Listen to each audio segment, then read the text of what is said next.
All right, today I'm going to talk about Joab who crossed the magnet line of the relationship. It's a new word actually, right? The magnet line. Anyone heard about this thing before? Magnet line. Yeah. In Korean, it's called like 마지노선. It's a very popular phrase that people do say and use, but I figure in English it's not that popular. Magnet line. What it is, after the World War I, the French have lost to German, and so they wanted to prevent German to cross their borders. And so what they have done is they built, how long was it? 750 kilometers. That's pretty long borders that they built to house 142 fortresses, and they placed 352 artilleries, and they had 5,000 bunkers placed there. Like you see this structure, that's how it is. The person who proposed this was actually the General André Maginot. He's a Maginot in English. So he's the one proposed, and they made it happen. So they call it Maginot Line.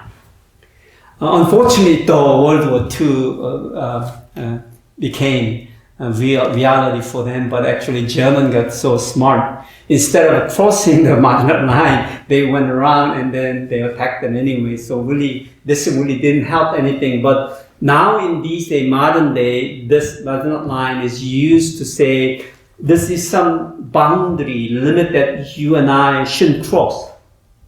It is a boundary that everybody knows you shouldn't cross that line.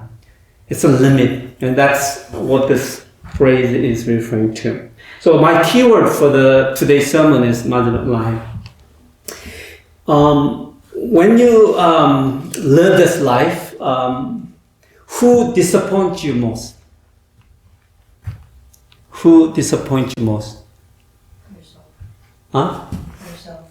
Yourself. Yeah, that's the same answer I got it out of KN worship service in the beginning. Well, actually, that's a really good answer. The answer that I was looking for is the one closer to you. The one you love. Because you have a lot of expectation. The one who's supposed to be closer to you is the one who's supposed to understand you the best. And therefore you have great expectation for that person to know and care for you. But for some reason after, relationship going on, that we feel that we are betrayed sometimes, disappointed, because the one that is so closer to you really doesn't know you or doesn't care for you much.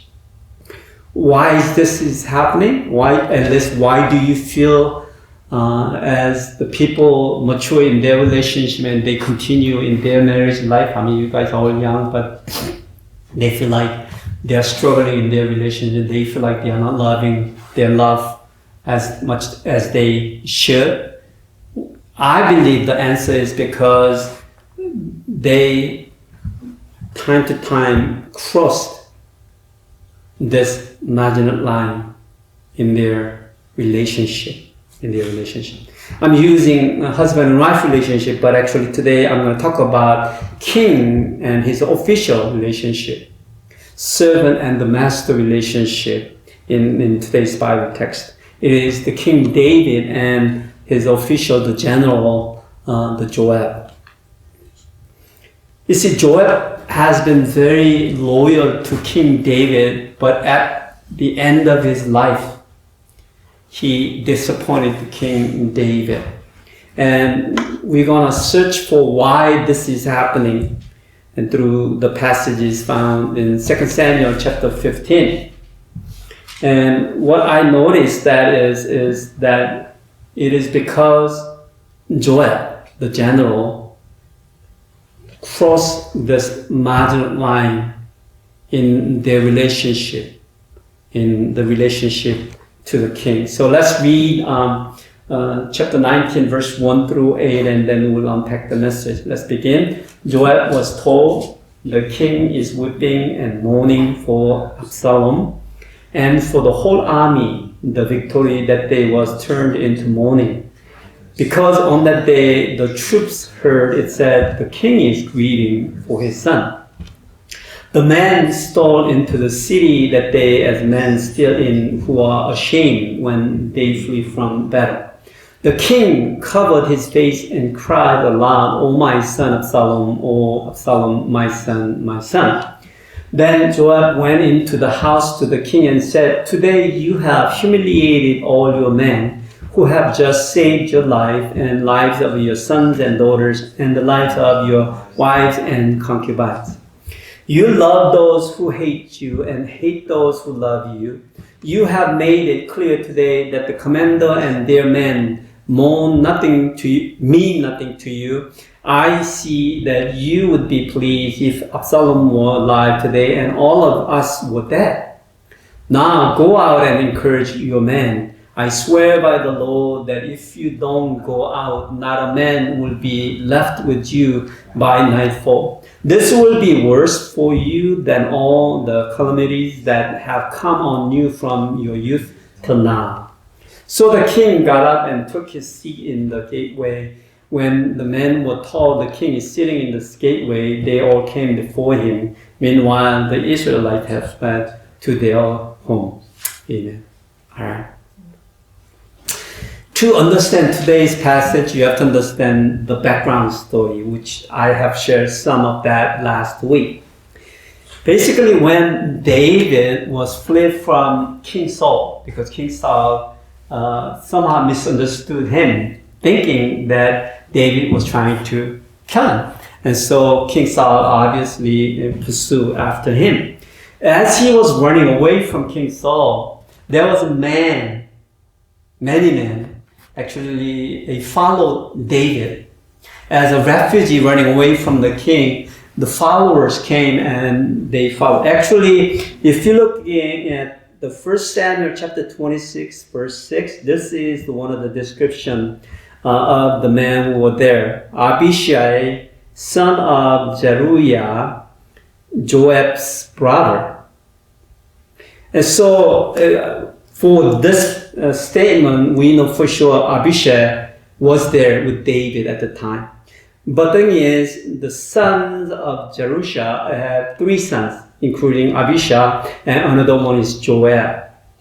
And looking at this, because it seems these 3 brothers that they had been with David, who was running away from King Saul at the time. So from that time, when David was nobody but just a refugee, these brothers, including Joab, was with him. And so later on, when David became king of Judah, and then he started the Judah kingdom of Judah in the city of Hebron, these men were with them. And then 3.5 years later, when King David became united king of the northern Israel and then southern Judah, these men were also there all along. And so these 3 brothers, they were generals to the King David. Okay? It's quite interesting when Joab, especially the one that we are going to talk about today, actually when King David was attacking Jerusalem in order to capture the city of Jerusalem to make it as a capital of the United Kingdom of Israel. This is one of the record that we find in Chronicles, 1 Chronicles chapter 11, verse 6. This is what it said. David had said, whoever leads the attack on the Jebusites will become commander-in-chief. Joab, son of Zeruiah, went up first, and so he received the command. What he's saying is, when David wanted to have the city of Jerusalem captured, and he wanted to make that as a capital city, he asked if anyone wants to become a commander-in-chief, go out there and fight and win. And Joab went out and he did that, and then he became the chief general at the time. So that indicates how much valuable Joab as a general to King David from the very beginning. Well, this relationship continued. But one thing that we need to reflect on, though, something went wrong, though. The relationship of Joab and the King David's relationship turned sour. I mean, I wanted to not only talk about David's relationship to the Joab or Joab's relationship to King David, but I want you guys to think about your relationship to somebody that you have experience with. Your relationship to maybe your parent, or your relationship to your girlfriend and boyfriend, or your relationship to your best friend, or whatever, your relationship to your co-worker. In the beginning, that relationship, once upon a time, right? It was good. It was sound, right? That there was a trust. There was nothing wrong with it. But we know some of these relationships went its own way, right? And we have to look at why did this happen? Why is this happen? So we're going to learn from Joab's relationship to King David's relationship, why this had happened for them. 3 things that we find here in today's passage. First thing is Joab rebuked his master in the name of counsel. Okay. Basically, when the King David was crying out, calling out his sons Absalom, and all this was happening, prior to this, what was happening was Absalom rebelled against his father, King David. And King David and all his officials fled from the palace. They're camping in the wilderness somewhere, running away from his own son, Absalom. And eventually Absalom came after King David to pursue him because he wanted to be a legitimate king. Though in order to become a king, you need to kill the king, right? And so he wanted to do that, so he came after him. But eventually the war broke out, and what happened was, actually, he was no match for King David's army. But one thing that King David had commanded his officials is to not kill Absalom, capture him. But Joab, the general, Absalom was running away, and he had a long hair. And the long hair was captured by the branch of oak tree. If you know the oak tree, its branch is very strong, right? And his hair was so long and healthy, literally he couldn't get out of it. He was dangling, literally. And so General Joab found this, and he came and do what? He cut and killed him. But what did King David say? Not to kill him. Well, so this news was carried by one of the Cushite men. He came to the king. And king's first question to him is my young Absalom okay? But this Cushman, he didn't truly care for what the feeling of the David was saying. You know, this is what he's reported. May the enemies of my lord the king and all who rise up to harm you be like that young man. Anybody who rise against you, revolt against you, we want this old man be like this young man. Means King David right away understood that this young man was killed in the battle. And right away after he heard this news, he went up and then started crying, saying, my son, Absalom and Absalom. This is what's happening. And the people were celebrating the victory of the war, and then they said, oh, but the king is grieving right now. So they really couldn't celebrate. They came out to the street to celebrate, and then they heard about this king is grieving and crying and calling out his son's name, and then they went back home. And of course, Joab the general heard about this news and practically thinking, this is no good. This is no good. So he came to King David, and this is what he said. Today you have humiliated all your men who have just saved your life and the lives of your sons and daughters and the lives of your wives and concubines. Joab, the general, thought to himself, this king needs to get a grip for himself. He cannot do this to the people who brought victory to him. They killed who? Somebody who was trying to kill the king. But right now, king is crying out for his son, Absalom. And this, somehow, the general Joab thought it was a humiliation to himself and other people. You see, Joab thought he needed to give the king a counsel, consulting and good word, advice. And he did so. He came and he told them, you better stop this because you're humiliating us. But he's doing this with maybe good reason. Good reason. But let me ask you this, do you know what kind of people are the most that you want to be shy away from? That you don't want to be around that type of people? Who is that type of person for you?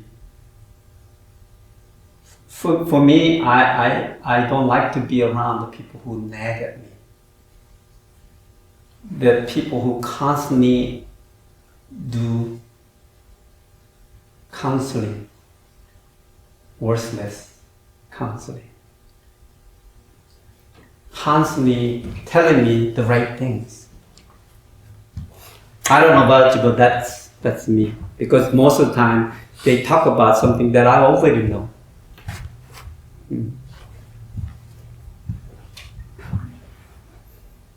You see, we give people advice and counsels because we feel that they need it. You see, the good counsel versus nagging is about the same. It's the receiver feels that he or she is needed. That's what the difference is. You see, if you give a good counsel, but the person who receives it think he or she doesn't need it, it's a nagging. But who's good at this? Typically, my parents and your parents, right? They're really good at this. They always nag at you. But if you really think about it, it's a good counsel. But you don't feel you need it because you simply know it, right? So it doesn't matter how useful the words are, but somehow the receiver doesn't feel he or she is needed.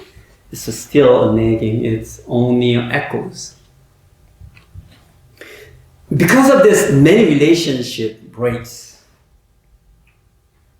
Here, you see, Joab came and tell his king that you are humiliating us. Is this a word that the king can take? Think about it. Relationship between the official and the king. And his official came, King, you are humiliating us. What do you think the King David would say to himself in this case? Is this even relevant to the circumstances? King who have lost his own son. King who have lost his own son, who revolted against him. But he still yet his own son. He's mourning and crying.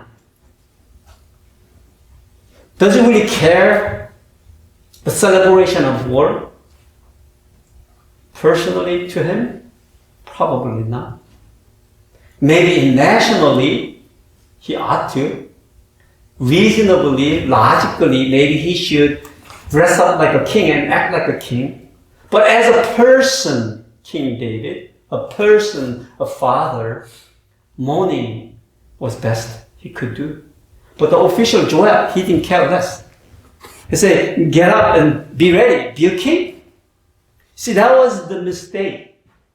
Joab came and counseled them, but actually he was rebuking, you're doing wrong. And how often do we have this experience that when somebody tells us you're wrong, do you graciously take that counsel? How often do you do that? Well, Joab did not stop there. He continued. He threatened his master in the name of, I don't know, this word, I think it is wrong word too. I don't think it's right choice. Remonstrance. Does that make sense to you? But I don't think it is right word choice, but I was looking for. Basically, he was trying to not to threaten him, but give him the solution. It is literally a offering up what to do, what is right thing to do. And so Joab saying this is what he said. You love those who hate you and hate those who love you.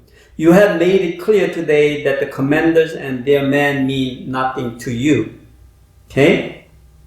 And then he continues saying, I see that you would be pleased if Absalom were alive today and all of us were dead. So in this sentences, how many statements are right? What Joab had just said. He said, you love those who hate you and hate those who love you. Okay? That's the first sentence. And then, you have made it clear today that the commanders and their men mean nothing to you. There's a second statement. And then third one is, I see that you would be pleased if Absalom were alive today and all of us were dead. This is third sentence. Which one of these three are right? This is what General Joab had made statement. Last one. To me, none of them. King David did not love those who hate him. King David did not hate those who love him, right? There's nothing to do with that. Also, he's not made clear that the commanders and their men mean nothing to him. No, his commander and then all the officials, it great mean to him. And third one, that you would be pleased if Absalom were alive and today and all of us were dead. No, he wouldn't be. This is war that he's trying to fight. None of these is correct statement. Basically, Joab made statement according to his own emotional interpretation of what is happening. But King David, he didn't even think about any of these. He was just suffering from the heartache of losing his own son. Simple as that. He was just mourning for the death of his own son. How often people do that? When we say, oh, you did that. And the other person, what do you mean? Yeah, he didn't do that, or she didn't do that. She just didn't do that. He was, or she was very preoccupied with one thing that was in there. It was so important. King David was just mourning for his own son. But Joab interpreted it as if the King David hates them, doesn't care for them, doesn't support them. And he doesn't stop there. And then he threatening the king. He said, this will be worse for you than all the calamities that have come on you from your youth till now, if you do not stand up and be a king now. Think about it. King, you gotta not become a king, you know. You don't stand up now, you know what? Everything that you have suffered, everything you have suffered till now from the young age, it will be worse than that. What does he say right now? He's saying, we are not going to be around you anymore. We're going to leave you. And we're not going to only leave you behind, but actually you're going to suffer a lot of calamities as more than what you have experienced in young age. You know, young age, he's referring to those times that King Saul was pursuing after him. What is Joab doing here? He's threatening the king and telling the king to do what he's asked him to do. Stand up and face the people. Be a king, which makes sense, isn't it? But again, what would King David feel as he's hearing this? See, that's what we want to reflect on. You see, Joab, he crossed the magnet line of his relationship as an official to the king. As an official, he shouldn't have said these things. You see, Joab was very focused person. He was a very task-oriented person. Anything that he set aside to do, he will do it. He will achieve. And that's why he had a successful career in his life. But that doesn't make him a good official to the king. We may be potentially successful doing everything we do, but you and I may not be a good person to the loved ones closer to us. And many times we give people counsel and coaching and telling them what is right thing to do, thinking, I say this because I'm your best friend. And you know what? I'm gonna tell you this because I'm your best friend. See, I do this for you, okay? Hear me out. I'm telling you this just for you. I don't care about, what's going on, but I'm going to tell you this. You see this casually, how people come about and they're threatening one individual, personal level. You see, Joab's counsel and coaching and whatever guidance maybe logically makes sense, but to the King David who is mourning right now, it is only a scar and pain that is caused by all these rambling of Joab, because Joab he does not care less about King David's emotion. He does not listen to his cry. You see, a lot of time we men are very practical compared to women. We think about task more than relationship. We tend to focus on what needs to be happening rather than what is happening emotionally. And this is my experience of my relationship to my wife. Many times I miss how she feels. King Joab, the General Joab, he completely misses what King David is going through. He doesn't hate officials. He really loves and cares his own people. But he's only focused right now. He's mourning and crying for his own son. But when Joab came and said and threatening him, be a king this moment, it seemed right counsel, but it hurt him. And the trust between these two was slowly broken. In many times, we tend to threaten our loved one without even knowing. They trying to force you to do certain thing, and if it's not, this will not happen. Casually happening. And the person who received it can do much but to accept it. King David had no choice but to accept what Joab is counseling. So he stood up and he went out to the gate. That's a symbolically figure of speech that king came to his own self and then he's trying to exercise his kingship from the people. That's what it means. Now he is king. Now he is restored to the king. Now he has a leadership. But what you and I need to do is now you need to see a man who is already scarred by his general Joab's threatening and rebuking. He's standing as a king, but deep inside, his identity as a king is damaged. Trust level of his official General Joab diminished. This third one, Joab betrayed his master, his king, in the name of loyalty. This is quite interesting. So king, because of the General Joab's request, he regained his kingship.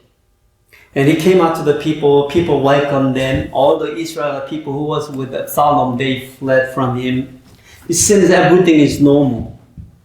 And so King David wanted to do his king thing, right? So now he needs to unite these two groups, the Israelites, 11 tribes, and the Judah tribe. They were fighting, now they need to be united. Those those people who were with Absalom, they have lost their king now, right? So now they are without king. So now they see the need of combining with King David because they have no power. And so they are trying to figure out how to do this, how to unite these two groups. But actually David had an idea. He found a middleman, basically the priest. Zadok and Abiathar, the priest, and he called them in and said, you be the middlemen to talk between north and south, basically, and help me merge these two powers. And as he's doing that, David had told them, there's one condition, this you must bring up in the meeting and make sure that is happening. This is what he said to them. You need to carefully listen to this one. This is quite interesting. Say to Amasa, this is King David telling the middleman, say to Amasa, are you not my own flesh and blood? May God deal with me, be ever so severely, if you're not the commander of my army for life in place of Joab. What does this mean? What King David has said to this middleman is, you make sure you deliver this message to Amasa and tell him you need to become the chief commander of armies that will be united north and south. Instead of who? Joab. What did just King David do right now? He made a huge mistake. Right now, who are the victory general? Joab. Joab had secured the victory over the rival, the northern Israel army, Absalom, who revolted against the King David. They had a war, and then Joab had secured the victory. So in this time, in a logical sense, who should become chief general over United Kingdom? It has to be Joab. Because Amasa is the general of defeated group. But what did King David do? Somehow he decided to make Amasa the defeated general to be the chief general over United Armed Forces. What's happening here? What's happening here? Well, we can understand, maybe try to understand why King David done it. Because North and South has to peace themselves, okay? And normally what political people do is, like, you need to share the power, right? That's how the politicians do. Like, you know how the House and the Senate, they always fight about seat, you know? The fight about seat is how they divide the power. It's all about power struggle. And so in the mind of King David, probably he thought to himself, maybe I should give power to North so that they can come and, of course, that's what North, the Israelite tribes, that's what they want. That's what they were using. They had to, like, say, we need to secure power when we are united. And that's the only way we're going to support King David, right? This was happening, right, in the background. And so maybe in the mind of King David, that is one strategy to make Amasa to become the chief general. But deep inside, in order to take Joab, not the Joab, but Amasa, is because he has lost his trust on Joab. Why? Because of what he just did. He rebuked him. He threatened him. He rather wanted to make defeated general as a chief general over United Kingdom. And somehow he made that decision. And it was a huge error because this caused Joab to betray him. Later part of the history, when David was old and he was ready to transfer his power to the next son, he was hesitating, and somehow Joab thought Adoniah, the fourth son of David, was eligible. And he has to be the king. So he sided with Adoniah and wanted to make him king over Israel. He literally betrayed him, his own king. And of course, that did not succeed. And then this is what King David has said as his last will to his son, King Solomon. Because David have decided to give his kingship to who? Solomon. And this is what he said. Now you yourself know what Joab, son of Zeruiah, did to me. Okay, hear him out. What he did to Abner, Amasa, he killed them, shedding their blood in peacetime as if in the battle. Do not let his gray hair go down to the grave in peace. What is this will? What the King David is saying? King David is telling his son Solomon, who's going to be the next king, telling him, when you become king, kill who? Joab. Well, actually, the Joab, when Amasa became the chief general of the United Armed Forces, basically Joab and deceived him, Amasa, and killed him in the field. Behind back. And David, of course, had found out about that too.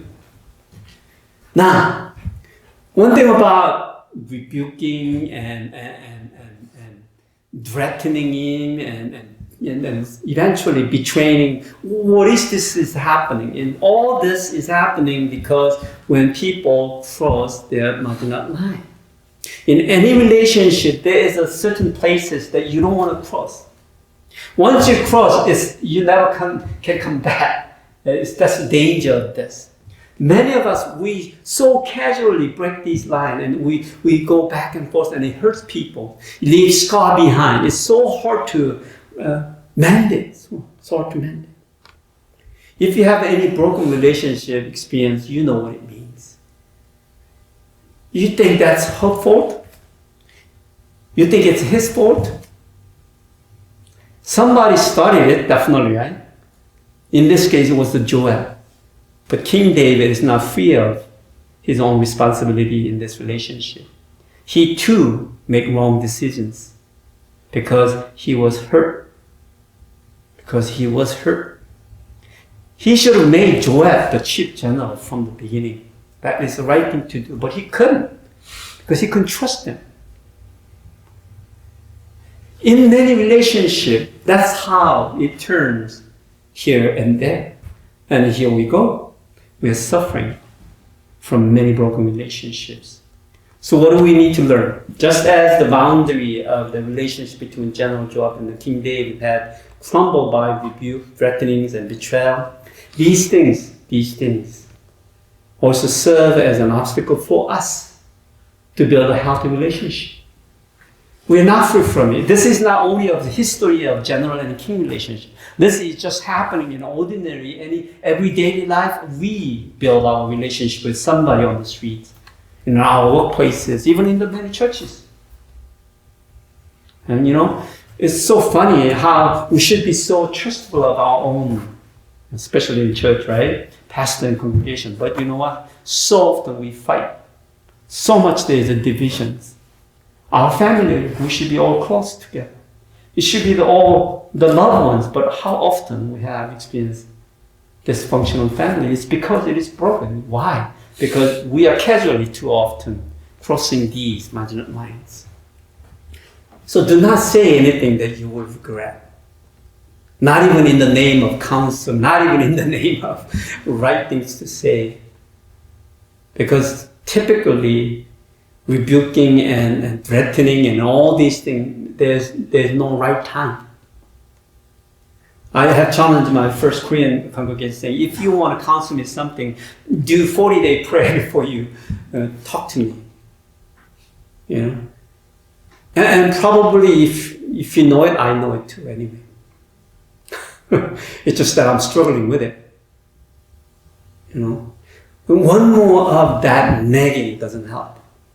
It's only leaves scars to one another.